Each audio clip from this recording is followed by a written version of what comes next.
함께 일어나셔서 오늘 주신 하나님의 말씀 마태복음 5장 말씀입니다.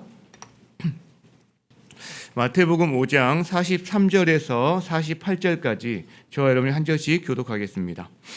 또 내 이웃을 사랑하고 내 원수를 미워하라 하였다는 것을 너희가 들었으나 나는 너희에게 이르노니 너희 원수를 사랑하며 너희를 박해하는 자를 위하여 기도하라. 이같이 한즉 하늘에 계신 너희 아버지의 아들이 되리니 이는 하나님이 그 해를 악인과 선인에게 비추시며 비를 의로운 자와 불의한 자에게 내려 주심이라. 너희가 너희를 사랑하는 자를 사랑하면 무슨 상이 있으리요? 세리도 이같이 아니하느냐? 또 너희가 너희 형제에게만 무난하면 남보다 더하는 것이 무엇이냐? 이방인들도 이같이 아니하느냐? 함께 그러므로 하늘에 계신 너희 아버지의 온전하심과 같이 너희도 온전하라. 아멘. 자리에 앉겠습니다. 여러분 그동안 우리가 여러 번 나누었었던 말씀 중에 마태복음 5장 20절 말씀이 있습니다.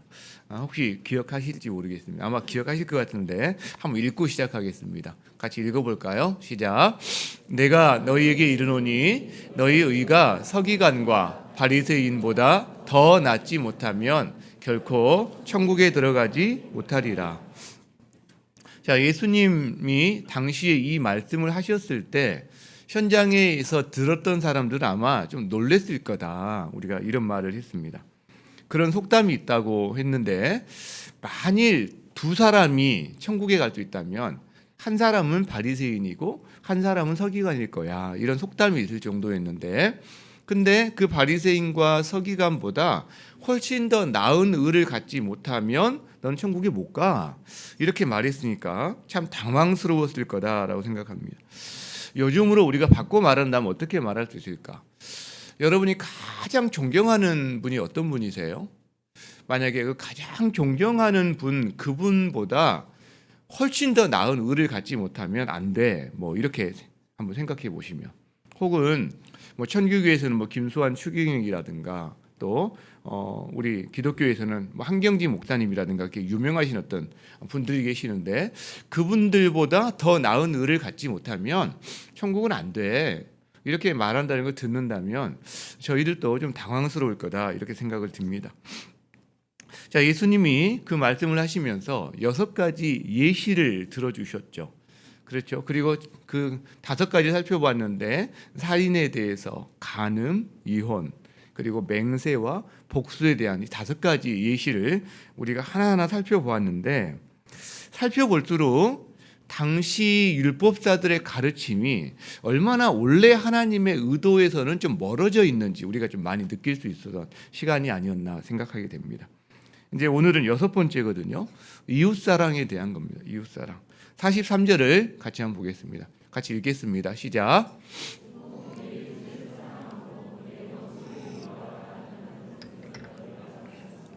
네, 당시 서기관과 바리새인들의 가르침이 바로 저겁니다. 2가지죠. 내 이웃을 사랑해라. 그리고 내 원수는 미워해도 돼. 이런 가르침을 했다는 겁니다. 자, 그러면 여러분 어떻게 들리시나요? 저 말에 문제가 있게 들리시나요? 우리 생각에는 맞는 말씀 같은데 이런 생각을 하게 됩니다. 근데 예수님이 책망하신 걸 보면 문제가 있긴 있는 거죠.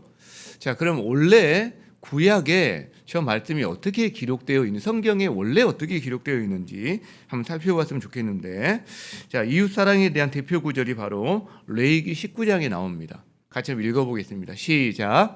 내 이웃 사랑하기를 내 자신과 같이 사랑하라. 나는 여호와이니라.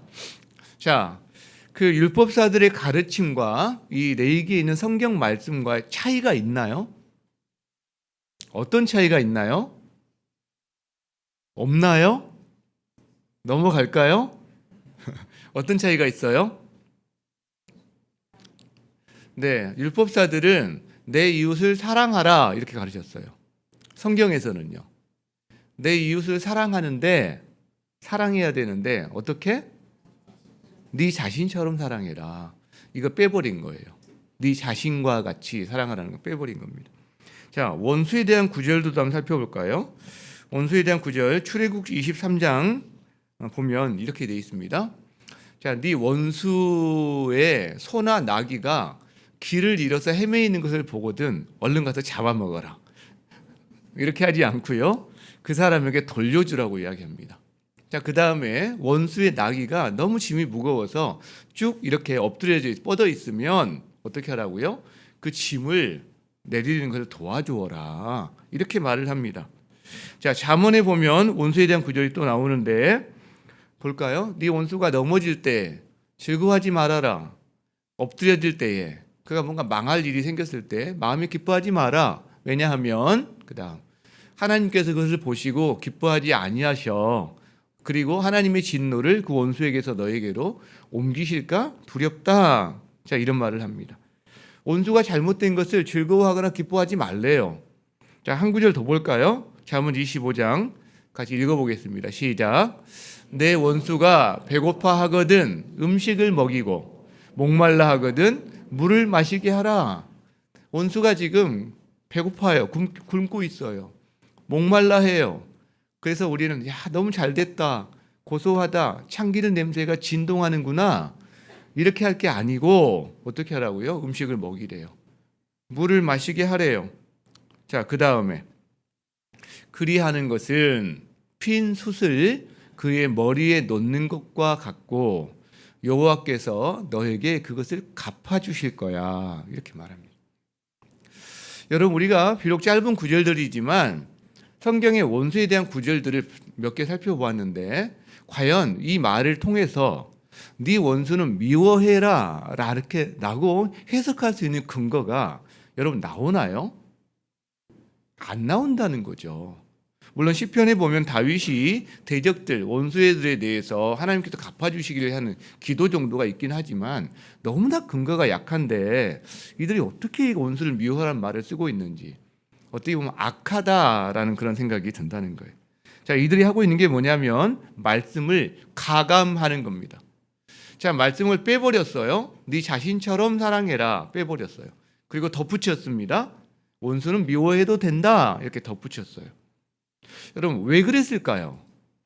우리가 봐도 조금만 보면 아닌데 이들은 왜 그렇게 해석을 하고 가르쳤을까요? 말씀이 불편한 거예요. 말씀이 부담이 되는 거예요. 네 이웃을 네 몸처럼 네 자신처럼 사랑해라? 여러분, 부담되는 거예요. 그 다음에 원수들에 대해서는요, 미워해야지 사람들의 입맛에 맞추고 싶은 거예요. 그러니까 말씀을 왜곡해 버리는 겁니다. 사람들의 눈높이로 사람들이 듣기 좋은 말로 바꾸어 버리는 거죠. 예수님이 이것을 책망하시는 겁니다. 자, 그리고 나서 예수님이 가르침을 다시 주시죠. 자, 44절 같이 읽습니다. 시작. 나는 너희에게 이르노니 너희 원수를 사랑하며 너희를 박해하는 자를 위하여 기도하라. 나는 너희에게 말한다. 성육신하신 하나님이신 분이 자신의 권위로 율법을 제정하신 분이 자신의 권위로 말하는 겁니다. 나는 너희에게 말한다. 이웃에 원수가 포함되는 거야. 그러니까 이웃 사랑하라는 말은 원수까지도 사랑하라는 말이야. 그 대표적인 것 하나가 너희를 핍박하고 박해하는 사람, 그 원수가 있니? 그를 위해서 기도하렴. 그게 바로 원수를 사랑하는 한 형태야 라고 말한다는 거죠. 여러분, 우리가 지난주 들었던 말씀과 이건 일맥상통합니다. 우리 지난주 말씀을 좀 볼까요? 지난주에 눈은 눈으로, 이는 이로 이렇게 가르쳤잖아요. 자, 예수님이 여기에 대해서 39절 나는 너희에게 말한다. 악한 자 대적하지 마. 사적으로 보복하지 마. 그리고 누구든지 내 오른편 뺨을 치거든 왼편도 돌려대. 선한 일을 도모하렴. 악을 갚지 말고 선으로 악을 이기기를 바란다. 이렇게 말씀하셨다는 거예요. 여러분, 똑같은 맥락입니다. 예수님이 말씀하시는 거, 너에게 원수가 있느냐? 그 원수를 원수로 갚지 말고, 그죠? 그 원수를 선으로 갚으렴. 원수를 사랑하렴. 같은 맥락. 여러분, 예수님의 말씀은요, 단순합니다. 분명합니다. 그리고 강력합니다. 강력합니다. 원수를 사랑하라고, 나를 박해하는 자를 위해서 기도하라고. 자, 여러분은 이 말씀을 들을 때 여러분 귀에 어떻게 들리시나요? 맞아, 그래야지, 나 이제 오늘부터 원수 사랑할 거야, 이렇게 들리시나요? 여러분에게 원수는 누구인가요? 지금 원수를 한번 떠올려 보세요. 어떤 분들은 막연하게 떠올리시는 분도 있을 수 있습니다. 구체적인 사람이 아니라 뭐 우리나라를 침략했던 여러 이웃 나라들이라든가, 아니면 지금 뭐 또 우크라이나를 침략하고 있던 어떤 나라의 어떤 대통령이라든가 뭐 이런 사람을 떠올릴 수도 있죠. 여러분, 그러면 좀 막연하기 때문에 그냥 그래, 이 말씀 내가 순종할 수 있을 것 같아, 그냥 할 수 있을, 이렇게 생각할 수 있습니다. 그러나 원수를 떠올리는 순간 내 안에서 어떤 구체적인 한 사람이 떠올려지고, 그 사람을 생각하는 순간 가슴이 답답해지고 속에서 신물이 넘어오고 막 손이 떨리는 그런 경험이 있다면 이 말씀은 좀 달라집니다. 달라지죠. 천둥처럼 들릴 수가 있어요. 아니 하나님, 아니 예수님, 어떻게 저한테 그런 말씀을 하세요? 나한테 사랑하라고요? 사랑하라고요? 항변할 수 있습니다. 한번 생각해 보세요. 지난주 예수님의 말씀을 한번 적용해 볼까요? 손등으로 뺨을 치는 것처럼 여러분에게 인격을 무시하고 여러분의 인격을 멸시한 사람이 여러분의 원수라면 이 말씀대로 할 수 있습니까? 지난주에 속옷을 가져간 사람처럼 여러분에게 소송을 걸어서 여러분의 가정의 모든 살림살이를 다 가져가 버린 사람, 혹은 심각한 경제적인 피해를 입힌 사람이, 그 사람이 여러분의 원수라면 여러분이 쉽게 이 말씀대로 아멘 하면서 순종이 나옵니까? 오리를, 무거운 짐을 지워 가게 하는 사람처럼 여러분의 어떤 자유, 여러분의 인권을 심각하게 침해한 어떤 사람이 여러분의 원수라면 여러분이 이대로 할 수 있습니까? 그 사람을 위해서 사랑하고 그 사람을 위해서 기도할 수 있습니까? 선뜻 그렇게 대답하기가 쉽지 않습니다. 주님, 그건 합리적인 게 아닌 것 같아요. 터무니없는 것 같아요. 저는 불가능할 것 같아요. 아마 이렇게 말하는 분들이 의외로 많을 수 있다라고 생각합니다. 자, 그렇다면요, 예수님은 왜 우리에게 이렇게 우리가 너무나 어려워 보이고 너무나 터무니없어 보이는 말씀을 주님 우리에게 하시느냐라는 거죠. 주님이 우리에게 감당 불가능한 의무를 부과하시려고 하는 걸까요? 그건 아닐 겁니다. 그렇다면 무엇일까?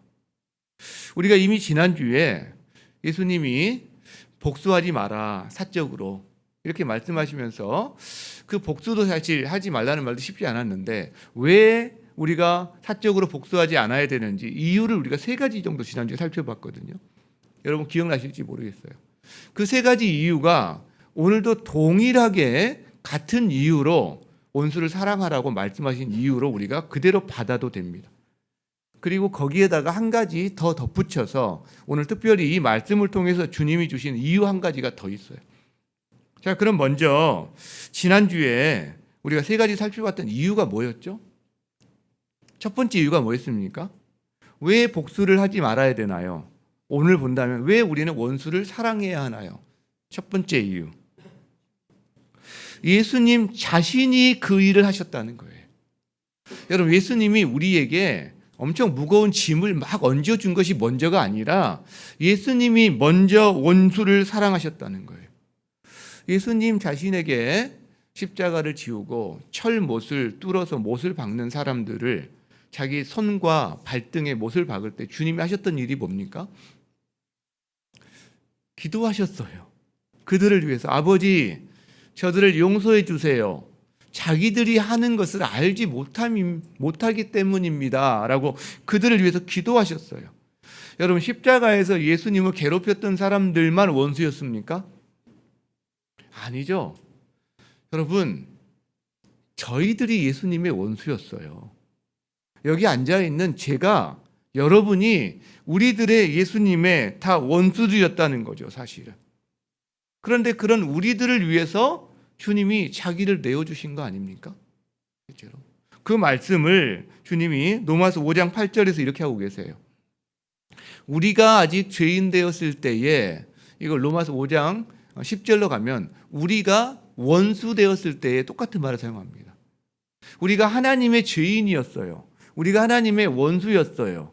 그때 주님이 하신 건 뭐냐면 우리를 위해서 기도하시고 우리를 위해서 죽으신 거예요. 이게 사랑하신 거죠. 그걸 통해서 하나님이 하신 게 있는데 하나님이 우리를 얼마나 사랑하시는지를 그걸 통해서 증명하셨어요. 확증해 주셨다는 거죠. 여러분, 그래서 원수를 사랑하렴, 이 말씀은 우리에게 너 원수를 사랑해야 돼, 안 그럼 나한테 맴매 맞아, 혼나.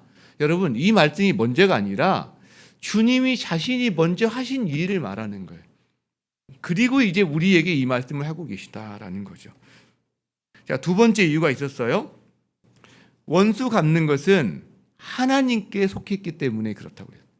자, 로마서 12장 19절 다시 한번 읽어봅시다. 자, 읽을까? 시작.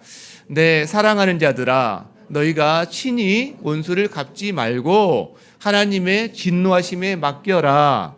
기록되었을 때 원수 갚는 것이 내게 있으니 내가 갚으리라고 주께서 말씀하시니라. 여러분, 원수 갚는 것은 우리에게 맡겨진 사역이 아니라고 말씀하세요. 원수 갚는 몫은 하나님의 권리요, 하나님의 사역이라고 말씀하세요. 그렇기 때문에 우리가 원수를 갚고 우리가 재판관이 되면 우리가 하나님의 자리를 대신하는 위험이 있을 수 있다라는 거죠. 우리의 몫은 원수 갚는 게 아니라 긍휼과 사랑이다. 세상은 그런 우리를 보고서 우리를 통해 하나님의 사랑을 보게 된다. 우리가 이렇게 말을 했어요. 자, 이유가 한 가지 더 있었죠. 세 번째. 왜 주님이 우리한테 복수하지 말라고 하시는가? 왜 주님이 우리에게 더 나아가 원수를 사랑하라고 하시는가? 우리를 사랑해서라고. 우리를 보호하시기 위해서라고. 단적으로 여러분, 미워하는 사람이 미움받는 사람보다 더 고통을 당하잖아요. 마음에 증오와 분노심이 가득한 사람이 그 대상보다 훨씬 더 비참해지잖아요. 왜? 자기 안에 불이 있는데 이 불이 용처럼 다른 사람 향해서 훅 불받아라, 푹 타라, 이렇게 할 때 자기가 먼저 탄다고. 그 주님이 우리를 보호하시기 위해서 그 마음의 복수심과 원수 갚는 것을 제거해 주셨다고 이렇게 말했잖아요. 지난주 저희 제자반에서는 이제 이 설교를 듣고 요약하고 소감문을 적는 그런 과제가 있어요. 그래서 제자반 끝나면 아예 안 적는 분도 계시는데 제자반 끝나고도 적는 분들도 여전히 계시기도 해요. 또 사실은 숙제를 이렇게 보니까 주로 소감문 부분에서 이 부분에서 많은 분들이 묵상을 했더라고요. 아, 하나님이 우리에게 하지 말란 이유가 나를 위한 거였구나, 나를 보호하기 위한 거였구나, 이런 은혜를 누린 분들이 많았던 것을 보게 되었습니다. 자, 이 세 가지예요, 여러분. 왜 우리가 보복하지 않아야 된다고요? 왜 우리가 원수를 사랑해야 된다고요? 지난주 말씀과 똑같이 예수님이 먼저 그 일을 하셨어요. 그리고 원수 갚는 것은 우리에게 있는 게 아니라 하나님께 있다고 말씀하셨고 우리 자신을 위해서 그 말씀을 하고 계시다. 자, 그럼 여기에 우리가 오늘 하나를 더 추가해 보자고요. 오늘 본문에서 예수님이 왜 우리가 원수를 사랑해야 되는지에 대한 이유를 한 가지 더 말씀하고 계시거든요. 자, 45절을 봅시다. 45절. 같이 한번 읽습니다. 시작. 이같이 한즉 하늘에 계신 너희 아버지의 아들이 되리니. 이같이 한즉 어떻게 하는 거예요? 원수를 사랑한즉 너희는 하늘에 계신 너희 아버지의 아들이 되는 거야. 이렇게 말하는 거예요.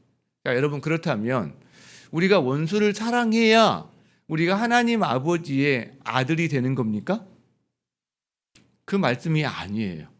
그게 아니고 우리가 원수를 사랑한즉 우리가 하늘에 계신 우리 아버지의 아들인 것이 드러난다, 입증된다. 우리가 원수 사랑하는 걸 통해서 아, 저 사람은 하나님을 모시는 그리고 하나님의 자녀들이구나라는 것이 드러난다는 말이에요. 입증된다는 말이에요. 알프레드 플러머라는 사람이 있는데요. 유명한 사람은 아닌데 이런 말을 했어요.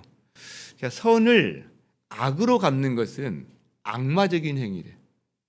자, 선을 선으로 갚는 것은요, 인간적인 행위래요. 그런데 악을 선으로 갚는 거는요, 신적인 행위래요. 거룩한 신적인 행위. 자, 그렇다면 여러분 보세요. 원수를 사랑하는 것은 어떤 행위인가요? 이건 신적인 행위인 거예요. 여러분, 그래서 애초에 인간적인 행위가 아니에요. 이것은 원수를 사랑하는 것은 애초에 인간에게는 어떻게 보면 불가능한 일이다라는 거죠. 그런데 왜 주님은 우리에게 이 말씀을 하실까요? 왜 인간적으로는 어려운 신적인 어떤 행동인 원수를 사랑하라는 말을 왜 우리에게 하시냐는 거죠. 오늘 이 45절 말씀을 보면 아버지의 마음이에요. 아버지의 마음. 그것이 아버지의 마음 때문이에요. 이같이 한즉 하늘에 계신 너희 아버지의 아들이 되리니. 여러분, 우리에게, 인간인 우리에게 신적인 행동을 요구하시는 이유는 우리가 신의 아들이기 때문에 그래요. 하나님의 자녀이기 때문에 그렇다는 거예요. 우리가. 이것이 바로 아버지의 마음이에요. 왜? 하나님은 자녀인 우리가 하나님을 닮기를 원하세요. 그래서 완전한 하나님의 형상으로 우리가 회복되기를 원하세요. 그 말은 하나님처럼 살고 하나님처럼 사랑하는 것을 원하세요. 여러분, 우리의 사랑의 정도가 이방인이나 세리들처럼 나를 사랑하는 사람은 나도 사랑하고, 나에게 호의를 베푸는 사람은 나에게 호의를 베풀고, 나에게 먹을 거 갖다 준 사람에게는 나도 조금 베풀고, 인간적인 수준에서의 선을 선으로 갚는 정도가 아니라 하나님이 원하시는 것은요, 너희는 나의 자녀잖아. 내 아들, 내 딸이잖아. 너희는 신의 아들이고 신의 딸이잖아. 내가 그래서 너희에게 이 신적인 행동을 요청하는 거야. 아버지의 마음이 담겨 있다는 거죠. 아버지의 마음. 여러분, 하나님은 우리를 사랑해 주셨어요. 아까 말했지만 원수인 우리를 사랑해 주셨어요. 여기 앉아있는 여러분 가운데 혹시 이런 생각하시는 분 있어요? 나는 그래도 좀 괜찮은 사람이어서 하나님이 나를 구원해 주셨고 자녀 삼아 주셨지 라고 생각하시는 분 혹시 있어요? 아마 없으시겠지만 그런 분들은 아직 우리가 얼마만큼 죄인인지를 잘 모르는 거예요. 그런 분들은 자기가 얼마만큼 죄인인지를 모르기 때문에 자기가 받은 은혜가 얼마나 큰지를 잘 모를 가능성이 높아요. 은혜의 깊이와 폭이 좁거나 얕을 가능성이 높아요. 여러분, 사람은요, 인간은요, 하나님의 형상으로 지음받았고 하나님과 교제할 수 있는 특권을 받았고 세상을 경영할 수 있는 특권을 받았는데 배반합니다. 자기가 하나님 되겠다고 반역합니다. 하나님을 몰아내버려요. 자기 마음에서 하나님을 몰아내버립니다. 자, 로마서에서 그래서 이렇게 이야기를 해요. 로마서 1장 28절을 볼까요? 자, 그들은 그들뿐만 아니라 우리도 다 포함됐던 사람들이에요. 마음에 하나님 두기를 싫어해요. 그래서 하나님은 내버려 두세요. 그래서 그들이 합당하지 못한 일을 합니다. 그 합당하지 못한 일들을 볼까요? 모든 불의, 모든 추악, 모든 탐욕, 모든 악의가 가득해요. 시기, 살인, 분쟁, 사기, 악독이 가득해요. 수군수군해요. 상대방을 비방해요. 하나님께서 미워하는 사람이 되고요. 하나님을 능욕하고요. 교만한 자고요. 자랑이 많아요. 맨날 하는 것은 악을 도모하는 거예요. 사기꾼들은 왜 이렇게 판을 칠까요? 좋고 선한 일은 그렇게 머리가 안 돌아가는데 맨날 악을 도모해요. 부모를 거역해요. 우매해요. 자기가 얼마나 미련한 자인지 몰라요. 배약해요. 무정하고 무자비해요.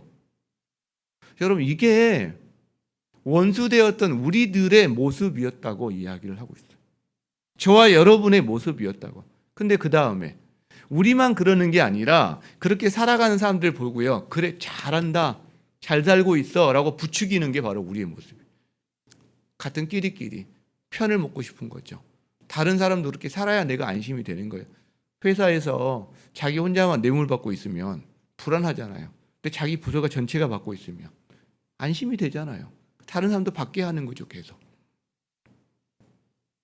여러분, 우리가 그런 원수였어요. 그런 죄인이었어요. 그런데 주님이 그런 우리를 사랑해 주셨죠. 그리고 우리에게 지금 말씀하시는 거예요. 원수를 사랑하렴. 여러분, 이건 놀라운 기대 아닌가요? 하나님이 우리에게 원수를 사랑하렴. 이건 아버지로서 자녀에게 하는 놀라운 기대입니다. 48절에 그 말씀을 이렇게 표현하고 있잖아요. 같이 읽어봅시다. 시작. 그러므로 하늘에 계신 너희 아버지의 온전하심과 같이 너희도 온전하라. 여러분, 하늘 아버지의 온전하심이 어느 수준일까요? 우리는 감히 상상할 수가 없죠. 그런데 우리의 온전함의 수준을 주님이 어느 정도 기대하시냐면, 네가 약한 사람인 줄 알아. 너 못난 녀석인 줄 알아. 그러니까 제발 내 얼굴에 너무 심한 먹칠, 죄송합니다, 이 표현, 똥칠만 하지 말고 그냥 적당히 살아. 내가 그럼 안심할게. 여러분, 이럴 수도 있는 거 아니에요, 원래? 근데 그렇게 말씀 안 하세요. 우리의 실존은 그 정도일지 모르겠지만 주님이 우리를 향한 기대는요, 완전함이에요. 하나님처럼 온전해지는 거예요. 여러분, 이 갭이 있어요. 우리의 실존과 이 하나님의 기대 사이에는. 그러나 인간 부모도요, 자기 자녀에 대해서 너 대충 살아라 이렇게 안 합니다. 너 아빠처럼, 엄마처럼, 혹은 엄마 아빠가 하나님 사랑한 것보다 더 하나님 사랑하고 이 세상에 정말 그 하나님의 사랑을 널리 전하는 사람이 됐으면 좋겠다. 여러분, 그게 우리의 기도 제목 아닙니까? 일반 부모도 그래요. 근데 부모가 할 수 없는 게 있죠. 능력이 부족하죠. 하나님은요, 기대감도 있고요, 이걸 채우실 능력도 있으신 분이다라는 거죠. 주님께서는 세상에서는 별 볼 일 없어 보이는 우리들, 여러분 직장에서, 여러분 세상에서 우리 한 사람 한 사람은 능력도 부족하고 가진 것도 적고 재능도 부족할 수 있어요. 우리를 별 볼 일 없다고 이야기할 수 있습니다. 그러나 하나님은 우리를 그저 그런 사람으로 보지 않으신다는 거예요. 이 기대감을 가지고 보십니다. 우리가 하나님의 형상으로 온전히 회복되는 날, 이 땅에서 예수님께서 그가 보내신 성령으로 말미암아 우리가 하나님의 형상으로 계속해서 성장해 가고 그리스도의 장성한 분량, 온전한 분량까지 성장하도록 성령께서 우리를 도우시고요, 마지막 날 예수님이 다시 오시는 그날 우리는 영광의 몸으로 변화될 때 우리가 예수 그리스도와 같은 모습으로 변화된다는 것을 우리에게 약속해 주고 계시거든요. 여러분, 현재 우리의 모습은 연약합니다. 부족합니다. 그러나 우리에게는요, 성령님이 계세요. 우리에게는 함께하는 공동체가 있습니다. 그리고 주님의 이 약속이 있습니다. 우리가 하나님의 형상으로 온전히 회복된다는 이 주님의 기대가 참 놀랍죠. 이 주님의 기대가. 여러분, 그 기대 가지고 우리를 그 기대감을 가지고 말씀하시는 거예요. 원수를 사랑하렴. 우리 현재 있는 이 상황을 보고 그냥 무시하는 게 아니라 이 기대감을 가지고 여러분 한 사람 한 사람에게 주님께서 이 말씀을 하고 계시다라는 거죠. 여러분, 여기에는 오직 하나님 아버지의 마음이 담겨 있는데 이 아버지의 마음, 그리고 거기에 대한 우리의 마음이, 우리의 모습이 잘 드러나는 성경의 이야기가 하나 있습니다. 우리 성도들이 거의 다 아시는 내용인데 예수님이 해주신 이야기죠. 잃어버린 두 아들의 이야기. 스토리를 다 아시겠지만 혹시 또 새로 오신 분이 있을 수 있기 때문에 제가 조금만 스토리를 이야기하고 더 진행을 한다면, 어떤 사람에게 두 아들이 있었어요. 그런데 그 둘째가 갑자기 아버지에게 유산을 요구합니다. 유산은 돌아가실 때 받는 거잖아요. 살아계신 아버지한테 유산을 요구해요. 나 아버지 싫어요. 아버지 재산만 필요해요. 그러니까 빨리 죽기 전에 나 유산 주세요. 그래서 유산을 요청합니다. 그런데 당시 고대 근동에서는 지금처럼 은행에 돈을 놓고 돈 저금 찾아서 주는 게 아니잖아요. 그때는 다 부동산이잖아요. 논, 밭 이런 거잖아요. 그러니까 논을 팔아서 띄워줄 수밖에 없는 거죠. 유산을 준다고 했을 때. 자, 성경에서 아버지가 놀랍게도 근데 이 살림을 나누어 주었다라고 이야기합니다. 그 둘째 자식의 그 요청을 받아서 얼마나 괴롭혔는지 모르겠지만 나눠줬어요. 자, 근데 이 살림이 생명과 같은 단어입니다. 시골에 사신 분들 아시겠지만 시골에서는요, 논 한 마지기, 논 몇 마지기가 그 가정의 생명입니다. 논 팔면 다 무시당합니다. 시골에서는 설 자리가 없는 거죠. 자, 그런데 만일 논이 30마지기였다, 이 아버지한테. 그러면 몇 마지기를 둘째한테 주냐면 10마지기를 주는 거예요. 이 몫이 3분의 1이, 둘째 아들의 몫이 3분의 1이거든요. 10마지기를 줬어요. 그랬더니 불과 며칠이 안 돼서 이 아들이 논을 다 팔아버립니다. 돈을 챙겨서 도시를 떠납니다. 거기서 뭐 하나 싶어 봤더니 허랑방탕하면서 돈을 다 써버립니다. 금방 바닥이 났어요. 흉년이 들었습니다. 돼지를 칩니다. 먹을 것이 없어요. 돼지가 먹는 지엽열매 나무를 먹고자 해도 그 열매마저 없는 비참한 상황에 빠집니다. 자, 그래서 그는 배가 고파요. 아버지 집이 생각이 나요. 거긴 양식이 있는데 돌아가야겠다. 돌아갑니다. 여러분, 이게 이제 기본적인 스토리잖아요. 자, 여러분 집안에 만일 그런 둘째가 있으면 여러분 그 둘째는 어떤 사람일까요? 왼수입니다. 그 집안의 왼수입니다. 안 그래요? 그 동네방네 심리, 사방 50리 안에서 모든 집안 망신을 다 시킨 수치를 준 왼수입니다. 그 집안에 심각한 경제적인 피해를 준 왼수입니다. 여러분, 원수는 멀리 있지 않아요. 되게요, 우리에게 수치를 주거나 우리에게 인격적인 모독을 주거나 우리에게 심각한 경제적인 피해를 주는 사람은 주로 가까이에 있는 경우가 많거든요. 이 둘째가 온 집안의 원수인 거죠. 자, 그러면 그 원수인 둘째에 대해서 아버지는 어떻게 대하시나요? 우리가 잘 압니다. 아버지가 오매불만 기다려요. 저기 멀리서 자식이 보이니까 여러분 버선발로 맨발로 뛰쳐나갑니다. 달려나갑니다. 아버지의 마음이 드러나는 거죠. 달려가서 목을 안고 입 맞추고 웁니다. 여러분, 하늘 아버지를 지금 상징하는 거죠. 하늘 아버지는 우리를 기다리세요. 그 우리를 받아주세요. 고대 근동에서 족장들이 달리기를 한다? 있을 수 없는 이야기입니다. 우리 시골 고대 근동 문화와 우리 그 예전 유교 문화가 좀 비슷한 게 있잖아요. 채통이 없는 일입니다. 안 달려나가요. 근데 왜 달려나갈까요? 마을의 그 가정뿐만 아니라 마을의 수치가 된 자식이기 때문에 마을 사람들이 몰매를 해서 쫓아낼 수 있거든요. 마을 사람들이 먼저 발견하고 자식을 쫓아내기 전에 이 아버지가 그 자식을 달려나가서 감싸 안는 겁니다. 마을 사람들이 몰매를 때리지 못하도록. 그리고 이 아들을 데려와서 가장 좋은 옷과 신발을 입히고 신기고, 즉 아들의 신분을 회복시켜주고 잔치를 벌립니다. 여러분, 이 둘째 아들의 모습이 저희의 모습 아닌가요? 이 둘째 아들을 맞아주는 이 아버지의 모습이 우리 하늘 아버지의 모습이 아닌가요? 하늘 아버지의 마음 아닌가요? 우리가 여기까지는 우리가 잘 압니다. 자, 근데 그 다음에 형은 동생을 어떻게 대하죠? 형에게도 동생은 원수거든요. 자, 원수 같은 동생을 어떻게 대합니까? 원수로 대합니다. 원수로 대해요. 자, 밭에서 일하고 돌아오니까 잔치가 벌려졌어요. 이야기를 들어보니까 동생이 돌아왔습니다. 그 소식을 듣고 형이 한 반응이 뭡니까? 분노합니다. 갑자기 영으로 변합니다. 입에서 불이 나오기 시작하는 거예요. 형 집에서. 그래서 밖에서 욕을 하고 있었는지 뭐 하고 있었는지 이제 아버지가 잔치를 하다가 형이 밖에서 들어오지 않는다는 이야기를 들었을 거 아니에요. 나와서 간청을 합니다. 그런데 꿈쩍 안 해요. 심지어 그 아버지를 향해서도 무례하게 행동을 합니다. 아버지라고 부르지 않아요.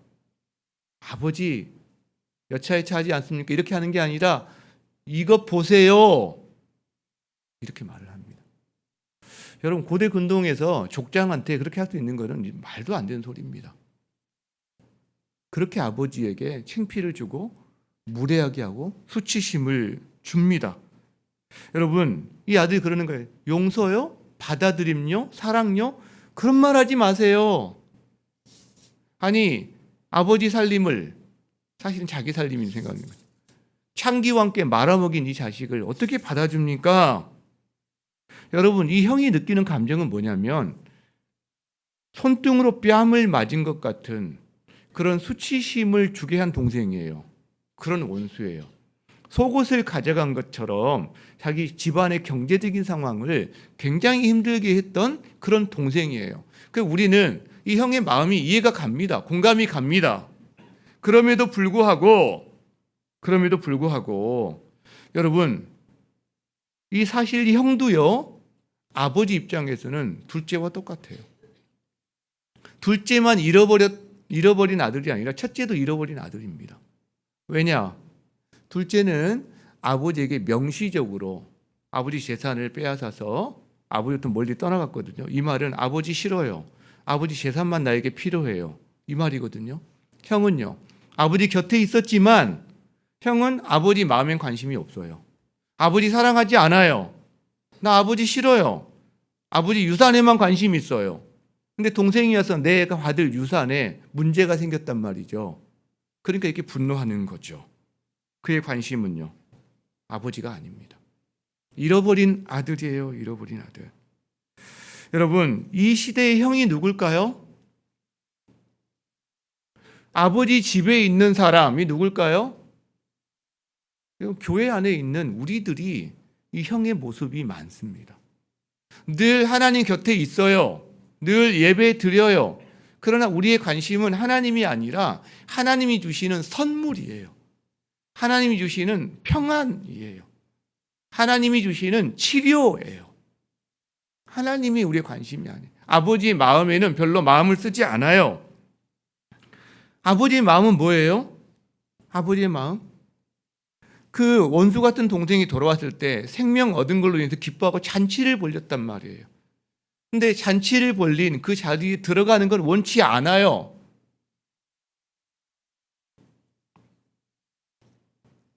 자, 형은 과연 어떻게 할까요? 형은 성경에 안 나와 있어요. 그 당시에 바리새인과 서기관들 같은 그 형들에게 너 이제 어떻게 할래? 잔치에 들어올래? 말래? 라고 막 이야기하는 거예요. 여러분, 예수님이 말씀하시죠? 네 원수를 사랑해라. 오늘 이 본문하고 똑같은 거예요. 네 원수를 사랑해라 이 말씀이 잃어버린 두 아들의 비유하고 어떻게 같은지 모르겠어요. 우리에게 말씀하시는 거죠. 너 어떻게 할래? 너 어떻게 할래? 말씀하시는 거죠. 말씀을 마무리하고자 합니다. 오늘 말씀이 참 쉽지 않아요. 사실 오늘 말씀만 쉬운 게 아니라, 쉽지 않은 게 아니라 예수님 말씀이 갈수록 쉽지 않다라는 생각을 하게 됩니다. 원수를 사랑하라. 여러분, 그래서 저는 이 원수를 사랑하라는 말씀을 앞에 놓고 있을 때 그 잃어버린 두 아들 비유 중에서 형의 모습이 저의 모습인 것이 드러나면서 참 이 말씀이 부담이 되고 그 다음에 자신이 없어요. 내가 이 말씀에 제대로 순종할 수 있을까? 잘 못할 것 같아. 이런 생각이 들었습니다. 그러다가 누가 과연 이 말씀에 순종했나 이런저런 사람들을 생각해 봤거든요. 그러다가 이제 손양원 목사님도 생각을 해보고 요순 반란 사건 때 공산당 청년에 의해서 자기 두 아들이 죽임을 당했거든요. 근데 그 자기 아들을 죽인 그 청년을 입양을 하신 분이잖아요. 그러니까 원수를 사랑하라는 이 말씀을 온몸으로 실천하셨던 그 손양원 목사님. 그래서 지금도 많이 존경받고 그런 분이잖아요. 자, 그런데 그 이야기도 너무 먼 이야기처럼 들리는 거예요. 나는 못할 것 같은 거예요. 그렇게 나는 못해. 나는 손양원이 아니라 나는 전상출이거든. 이렇게 못할 것 같아. 그래서 어떻게 할까 하다가 그러다가 제가 한 사람이 떠올랐어요. 이 시대 우리와 함께 지금 같은 하늘 아래 살고 있는 한 사람, 원수를 사랑한 한 청년의 이야기가 떠올랐어요. 르완다에 있는 청년 메소드라는 사람인데요. 제가 최근에 한 영화 시사회를 다녀올 기회가 있었어요. 초청을 받아서 영화 시사회를 다녀왔는데 그 영화 제목이 뭐였냐면 아버지의 마음이라는 영화였어요. 이 영화가 이제 7월 20일에 개봉을 하거든요. 근데 제자 오카눔을 만든 김상철 감독이 이거 다큐멘터리 영화를 이번에 찍은 거예요. 그래서 7월 20일에 오픈할 텐데 개봉하고 이렇게 사람이 많이 오지 않으면 그냥 금방 내리기 때문에 보시고 싶은 분들은 좀 빨리 보셔야 돼요. 그리고 많은 분들이 좀 보셔서 오래 했으면 좋겠다는 생각이 드는데 거기에 보면 몇 사람의 이야기가 나옵니다. 이제 다큐멘터리거든요. 실화를 근간으로 만든 영화들인데 거기에 먼저 에버렛 스완슨 목사님이라는 분이 나와요. 자, 이분이 누구냐면 컴패션의 창립자인데 한국 전쟁, 6.25 전쟁 때 이분이 한국을 방문합니다. 우리나라를. 그리고 이 땅에서 배고픔과 그 다음에 추위로 구걸하면서 겨울에는 도시에서 골목에서 얼어 죽고 있는 전쟁 고아들을 발견합니다. 그게 너무 마음이 아팠어요. 전쟁 고아들을. 이 전쟁 고아들을 어떻게 도울까 하다가 이분이 생각한 게 이 결연을 해서 그들을 좀 돕자. 한국의 고아원도 만들고 그래서 컴패션이라는 것을 이분이 만들게 됩니다. 그렇게 시작된 컴패션이 한국 아이들 약 10만 명 이상에게 그 후원을 한 이 컴패션이 나중에는 이게 이제 세계로 이렇게 한국만이 아니라 다른 나라들도 하게 됩니다. 자, 그 다른 나라에서 이 컴패션으로 자라나고 도움을 받은 아이가 그 르완다의 메소드라는 청년인 거예요. 자, 1994년에 르완다에 동족 대학살이 일어납니다. 후투족이 소수민족인 투치족을 말살시키기 시작해요. 한 100일 동안에 무려 100만 명 이상이라고 전해집니다. 100만 명 이상이 학살을 당합니다. 근데 이 투치족의 약 70% 이상이 학살을 당한 거예요. 한 종족의 70%가 없어진 거예요. 그때. 자, 그때 수많은 고아들이 생겨납니다. 그때 그 고아들이 이 컴패션을 통해서 결연을 되고 그 다음에 청년들로 자라게 되는데 그들이 이제 증언하는 걸 제가 좀 들었거든요. 그 영화에서 사람들이 우리 아버지의 팔과 다리를 잘랐어요. 이렇게 창으로 뭐 집에서 만든 무기를 갖고 막 다 죽였거든요. 근데 그들이 더 끔찍하게 기억하는 게 그거예요. 정말 끔찍했던 것은 우리 부모님을 죽인 그 사람들이 누구냐면 바로 내 옆집 이웃에서 함께 그동안 지냈던 사람들이 자기 부모를 학살을 했다는 거예요. 악몽인 거예요. 악몽. 이 트라우마가 너무 심각한 겁니다. 하루아침에 모든 게 사라진 거죠.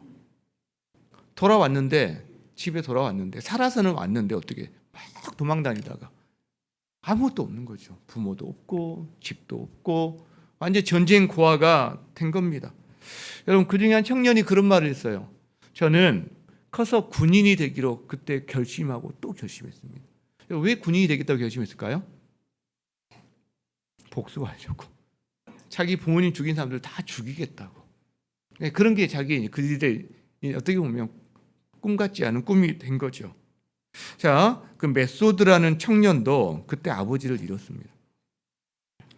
자, 근데 그거 다 잃어버리고 절망 가운데 있었는데 그가 미국의 한 가정과 결연이 되어서 그 학비로 가지고 이 공부를 할 수 있게 된 거죠. 공부를 하고 그래서 이가 회사에 들어가고 지금 가정을 꾸리고 회사 생활을 하고 있는 건장한 청년입니다. 자, 그런데 그가 그뿐만 아니라 그렇게 이제 여러 그룹이 모여 있었는데 무슨 이야기를 하냐면 자기가 자기의 사비를 털어서 후원을 하고 있는 사람이 있다는 거예요. 근데 그 사람이 누구냐면 어려운 그 이웃이 누구냐면 자기 아버지를 죽인 이웃의 자녀인 거예요. 여러분 그게 원수 사랑 아닙니까?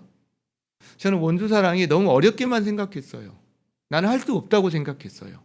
그런데 그 청년이 르완다에는 그 청년이 하고 있더라고요. 이게 어떻게 가능할까요? 제가 생각해 봤어요. 이게 어떻게 가능하지? 여러분 그것은 예수님의 사랑에서 시작됐을 거예요.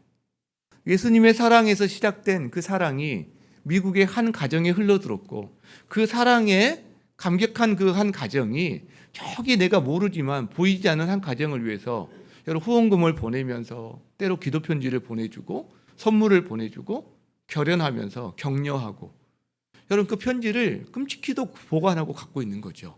그 사진 하나를 없애지 않고 받고 있는 거죠.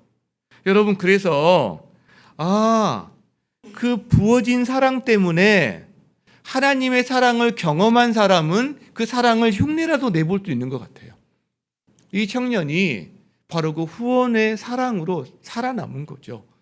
그리고 그 사랑을 자기도 베풀기를 원하는데 바로 자기 아버지를 죽인, 부모를 죽인 그 이웃 사람의 자녀를 자기가 후원하고 있는 거죠. 이걸 보면서 러브쿠바를 생각을 많이 했어요. 우리가 하는 게 참 작은 행동이긴 하지만 이것이 그런 생명의 역사가 정말 많이 일어났으면 좋겠다. 우리 성도 한 가정이 쿠바의 목회자 한 가정을 붙들고 그렇게 서로 기도할 때 비록 우리가 무슨 그들에게 아버지가 되는 것, 고아에게 아버지가 되는 것 같은 그런 구조는 아니지만 그러나 영적인 서로 그 사랑이 나누어지는 그런 구조가 일어났으면 좋겠다. 이런 생각을 참 많이 했어요. 여러분 저는 여기서 그 청년을 통해 알게 된 게 있습니다. 하나님의 사랑을 경험한 사람은 그 사랑을 흉내내고 싶어 해요. 진정성입니다. 완전하진 못해요. 그러나 진정성 있게 할 수 있다고 생각합니다. 저는 이 말씀을 묵상하면서 예수님의 마음을 다시 한번 생각해 봅니다. 예수님이 우리에게 짐을 지우려고 의무를 부과하려고 이 말씀을 주신 게 아닐 텐데 왜 이 말씀을 주셨을까? 제가 깨달은 것은 아버지의 마음이었어요. 우리를 향한 기대하는 아버지의 마음. 자기의 모든 것을 쏟아서 사랑한 그 사랑을 받은 우리를 향한 너도 그렇게 사랑할 수 있어. 너는 신의 아들이야. 신의 딸이야. 너는 하나님의 아들이거든. 너는 하나님의 딸이거든. 여러분 이 마음이 저는 생각이 났어요. 원수를 사랑해라. 자, 이 말씀은 그래서 우리가 지난주에는 복수하지 마라 이 말이 긍휼을 낳는다라고 우리가 이야기할 수 있었다면 원수를 사랑해라 이 말씀은요. 사랑이 사랑을 낳기 때문에 그래. 사랑이 사랑을 낳는 거야. 이 말씀으로 저에겐 들려왔습니다. 우리의 귓가에 이 주님의 음성이 들려지기를 주의 이름으로 축복합니다. 우리 그 마음 가지고 함께 찬양했으면 좋겠습니다. 아버지 당신의 마음이 있는 곳에 나의 마음이 있기를 원해요. 아버지의 마음이 있는 곳에 우리의 마음이 있기를 원합니다. 여러분 이것이 그냥 가사가 있으니까 부르는 찬양을 넘어서서 우리의 진정한 내면의 고백이 되었으면 좋겠습니다. 우리 그 마음으로 함께 찬양하겠습니다. 아버지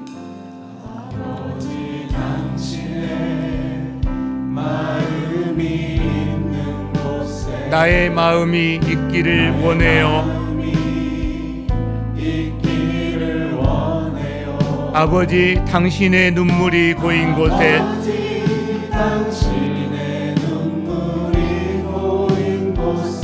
나의 눈물이 고이길 원해요. 아버지 당신이 바라보는 영혼에게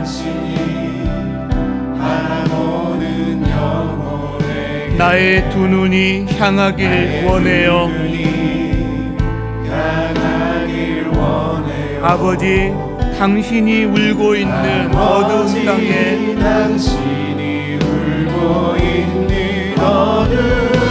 나의 두 발이 향하길 원해. 나의 마음이 아버지의 마음 내 모든 뜻 아버지의 뜻이 될 수 있게 나의 온몸이 아버지의 마음 알아. 내 모든 삶 당신의 삶 한 번 더 찬양합니다. 아버지 당신의 마음이 있는 곳에 당신의 마음이 있는 곳에 나의 마음이 있기를 원해. 아버지 당신의 눈물이 있는 곳에 당신의 눈물이 고인 곳에 나의 눈물이 고이길 원해요. 고이길 원해요. 아버지 당신이 바라보는 영혼에게 바라보는 영혼에 나의 두 눈이 향하길 원해요. 눈이 향하길 원해요.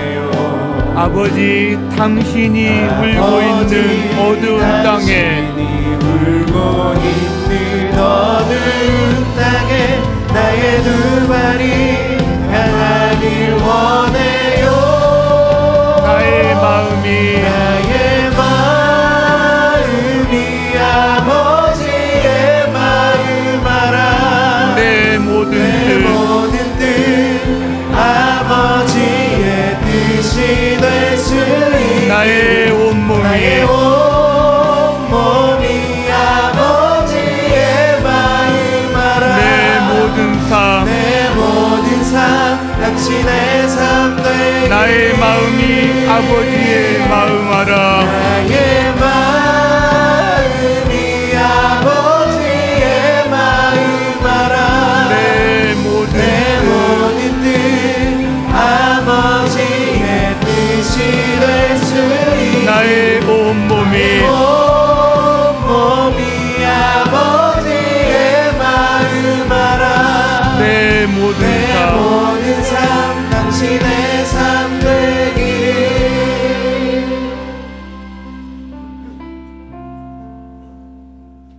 주님의 마음이 어디 있을까요? 울고 있는 성도들에게 주님의 마음이 있다고 생각합니다. 어두운 땅에서 울고 있는 그 영혼들을 주님이 아파하시고 바라보신다고 저는 믿어요. 만약 그 사람이 여러분 자신이라면 주님이 지금 여러분을 바라보고 계세요.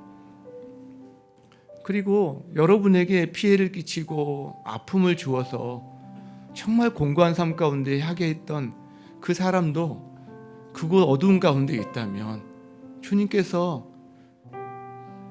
네가 나의 사랑으로 참 그를 안아줄 수 없겠니? 받아줄 수 없겠니? 말씀하신다고 생각합니다. 이 시간 우리가 주님 앞에 주님의 눈이 어디에 있는지 여러분에게 지금 있다면 여러분 주님 안에서, 그리고 그 주님의 눈이 여러분이 지금 미워하거나 힘들어하는 한 사람이 있다면 그 사람을 위해서 잠시 기도한 시간 가졌으면 좋겠습니다. 함께 기도에 나아가겠습니다.